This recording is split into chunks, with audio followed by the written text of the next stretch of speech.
শিক্ষককে বললেন যে তোমরা সাক্ষী আছো, তোমার বাবাকে হত্যা করেছে, যত কিছু সমাজ করতে দিয়েছে ওর বিচার হবে, ওর ফাঁসি দেওয়া হবে। মানুষটা বললেন ওমর আমি একজন মুসলমান।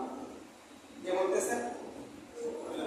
ওই আসামি বলতেছে আমি একজন মুসলমান ওমর, আমি অনাকাঙ্ক্ষিত ভাবে তাকে হত্যা করেছি হয়তো, কিন্তু আমি একজন মুসলমান, আমি অনেক ঋণী আছি, আমার কাছে অনেক মানুষের সম্পদ আছে, এই সম্পদটা আমি চাই একটা পরিশোধ করতে চাই, ফাঁসি দেওয়ার জায়গা কোনো সমস্যা নাই, আমি ওই ঋণগুলা পরিশোধ হয়ে তারপরে আমি তোমার ফাঁসির কাজ করতে চাই।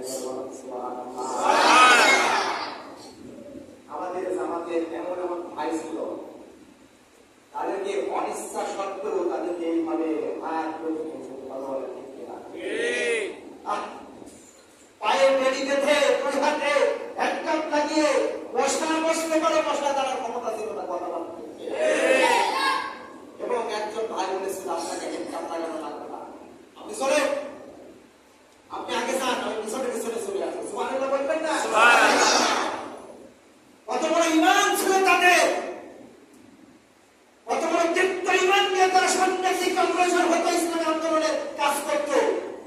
আর সেই সব শিক্ষা আমাদের ভিতরে না নিয়ে কোন গাঁজাখোর, কোন মদখোর, কোন জেনাকার, সেই সব মানুষের পিছনে পিছনে আমরা ছুটে বেড়াই। কথা বলেন ঠিক?